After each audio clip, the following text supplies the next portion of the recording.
विधानसभा निवडणुकीनंतर भाजपमध्ये जोरदार इन्कमिंग सुरू आहे। विशेष म्हणजे भाजपनं काँग्रेसचे बडे नेते गळाला लावण्यास सुरुवात केली आहे आणि त्यामुळे हे पक्षप्रवेश शिंदेंची शिवसेना आणि अजित पवारांसाठी धोक्याची घंटा असल्याचं बोललं जाते।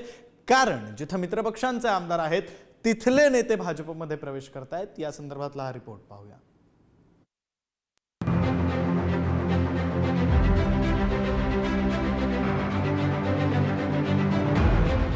आधी भोरचे माजी आमदार संग्राम थोपटे, मग धुळ्याचे माजी आमदार कुणाल पाटील, त्यानंतर पुरंदरचे माजी आमदार संजय जगताप भाजपवासी झालेत आणि आता जालन्याचे माजी आमदार कैलास गोरंट्याल लवकरच कमळ हाती घेणार आहेत। तर परभणीतील काँग्रेस नेते सुरेश वरपुडकर मंगळवारी भाजपत प्रवेश करतात। दरम्यान गोरंट्याल भाजपात येणार असल्यानं भाजप जालना महानगर अध्यक्ष भास्कर दानवे यांनी काहीशी नाराजी व्यक्त केली आहे। माझी प्रवेशाची तारीख सन्मान्य अशोकरावजींनी घेतली होती, पण 29 तारीख होती, पण त्या दिवशी सुरेश वरपुडकर साहेबांचा पण प्रवेश आहे, म्हणून मी थोडा पोस्टपोन करायला सांगितलं। ही त्या दोन म्हणजे 1 तारखेनंतर कधी माझा प्रवेश होऊ शकतो।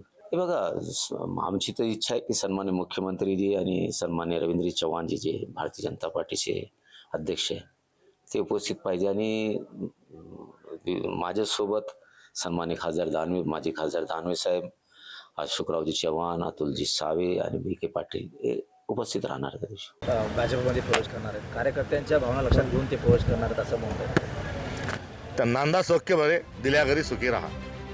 सध्या भाजपत जे बड्या नेत्यांचं इन्कमिंग सुरू आहे ते 2029 मधील स्वबळाची तयारी असल्याचं बोललं जातं। जे नेते भाजपवासी झाले तिथे बहुतांश महायुतीतील मित्रपक्षांचे आमदार आहेत, त्यामुळे भाजपनं काँग्रेसचे बडे नेते गळाला लावत 2029 साठी आतापासूनच तयारी सुरू केल्याचं दिसून येत आहे।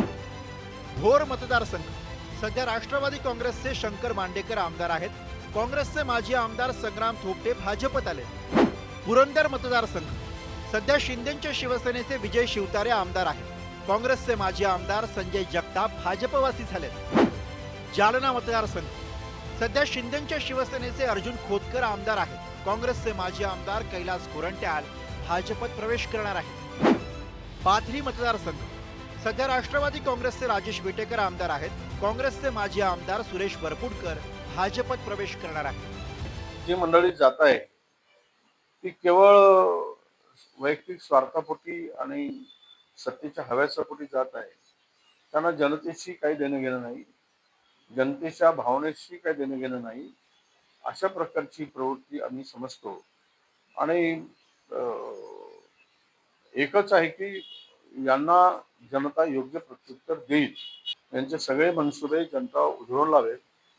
ज्या पद्धतीनं भारतीय जनता पक्ष या पक्षफोडीचे धंदे करत आहे आणि आम्ही या ठिकाणी हा संकल्प केला की महाराष्ट्रामध्ये आणि विदर्भामध्ये संपूर्ण नगरपालिका, संपूर्ण जिल्हा परिषद, पंचायत समितीमध्ये, येणाऱ्या ग्रामपंचायतीमध्ये महायुतीचेच उमेदवार निवडून येतील। काँग्रेसचा जसा सुपडा साफ झाला विधानसभेमध्ये, काँग्रेसचा सुपडा साफ विदर्भात होईल आणि विदर्भामध्ये भारतीय जनता पार्टी महायुती सर्वच जागा जिंकेल अशी योजना आम्ही तयार केली। 100% भाजपच्या दृष्टीने भाजपनं पावलं टाकायला सुरुवात केली आहे। काँग्रेसनं 60 वर्षांच्या सत्ता काळात देशाची वाट लावली अशी टीका भाजप नेत्यांकडनं सातत्यानं केली जाते, पण आता त्याच काँग्रेस नेत्यांना भाजपमध्ये मानाचं स्थान दिलं जातं। निष्ठावंतांना डावलून बाहेरून आलेल्यांना सोन्याची ताटं दिली जात आहेत अशी भाजपमध्ये चर्चा सुरू आहे। त्यामुळे 100% भाजपसाठी या बाहेरून घेतलेल्यांचा 2029ला फायदा होणार की तोटा हे पाहणं महत्वाचं ठरेल। सुशांत सावंतसह गौरव साळी, पुढारी न्यूज, जालना।